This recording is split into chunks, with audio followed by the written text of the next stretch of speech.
Welcome to this introduction on analyzing data captured in the MeasureColor Process Control module. Let's begin by looking at this job called Process Control in the Colorware client. To look at it, I click on the job and then I see my measurement list. At top, I see measurement number 15, which if I double click on it, I will see the result. Now this is an ink zone based job, so I first see an ink zone based display where I can very quickly analyze the results of my measurement for ink zone density.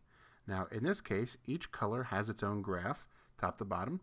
Each graph has a center line representing the density target, and anytime the graphs are pointing down or away from the center line, that would mean the density is too low. Anytime the graphs are pointing up away from the center line, that would mean density is too high. To understand what the density is at a specific key zone, I simply need to look to the bottom of the graph for that measurement.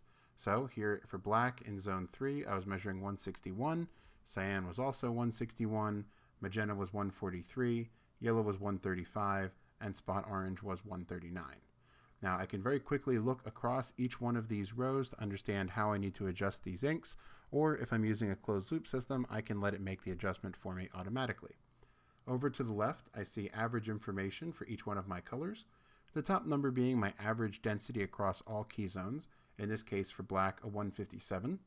Compared to my running target, my second number shows me my difference, so in this case negative 31 density points, meaning I'm running on average 31 density points lower than I want on this black color. My third number down is my midtone dot gain performance. In this case, it's indicating negative 2%, meaning at the 50% my dots are approximately 2% sharp. My bottom number is my average delta E across all key positions, which right now at a 1.3 is a pretty good number. So very quickly I can move through all of my colors looking at this data, and if I wish to see more, I simply click on any one of these average boxes to see specifics about that ink. As I return to the ink zone screen, I can again review different colors, or I can move on to other attributes. If I go to my gray balance window, I can see my gray balance results. Now this window will vary based upon your color bar design and how much gray balance patches that you have in your bar. This bar has very little, so I don't see too much here, but I can see that it looks like my gray balance is better on the left side in zone 8 than on the right in zone 15. I can continue along into the gamut screen to learn more. Again, I see my solid and midtone spider chart. White lines, white circles indicate my targets and tolerances that I'm trying to reach.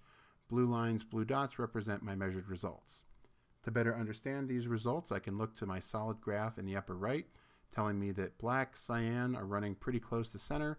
Magenta, yellow, and orange are all running too strong. And now this graph is for color, which is the graphs I was looking at on the ink zone screen were more for density.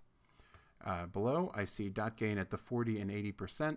I see both of my sets of data are between the warning lines, which are the dotted lines above and below. So it looks like my dot gain is pretty good. And below there, I can see color for my substrate and then my gray balance measurements. On the bottom, I see blocks for each one of the colors in my color bar. Beneath each block is the measured delta E, and beneath that delta E, whether it's passing or failing. So as far as color is concerned, black right now is the only color with a passing delta E. If I wish to investigate, I simply click on the solid. I'm brought to this multi-spot inspector where I can see the color across the entire ink zone. As I slide across this scroll bar, I can see how the ink looks from zone 3 all the way down to zone 21. And if you see in the background, you have a sample of what the color is supposed to look like. That's where my mouse cursor is. In the foreground, there's a little swatch on top that represents what it actually is printing as. So as I come over here to an area where I have greater delta E's, you should be able to see the visual difference of these patches where the measured color doesn't match the desired color. If I wish for more information on any of these, I simply click on one, and it shows me where it is in relation to the others, as well as a chroma track behavior as to how it will move as I adjust density.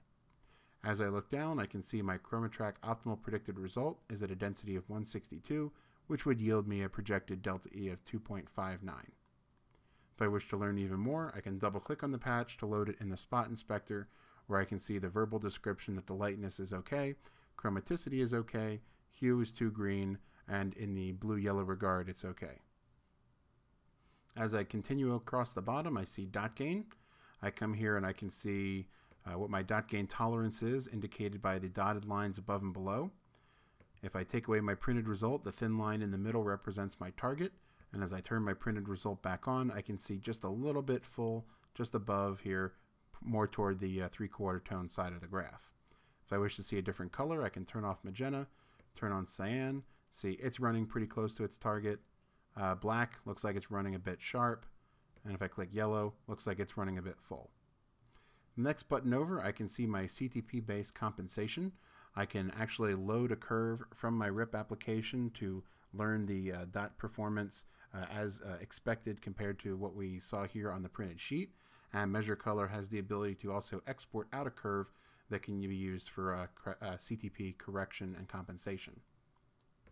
Our raw list button lets me see every patch per ink zone. So here in ink zone 4, I have a problem with cyan. If I hover over it, I see it's a delta E problem. If I go to yellow, also a delta E problem. Orange, more delta E problems. If I scroll down, I can see all the patches that have problems. Looks like most of them are solid patches in this case. And then I can proceed on to looking at any of them in the spot inspector by double-clicking on them. Last button over, we have trends. Trend shows me the date and time the job was started, how long it ran in make ready, what time it went into production, how long it stayed in production, and then below that, how the densities compared to the dot gains performed. I can also change these graphs if I wish instead to look at density versus delta E, and I can see the fluctuations during production, where things were pretty smooth, and where things jumped out. If I'm curious what happened at this time, I simply put my cursor there, click on it, say view, and then I can see the results of that scan. Along the top, I have buttons to move back and forth through my measurement. I can enable or disable my OK sheet, switch the system from production to make ready mode, access my tools to change various system functions, and finally I can look at my score. So each sheet in the MeasureColor system is scored. I can see this sheet has 75%.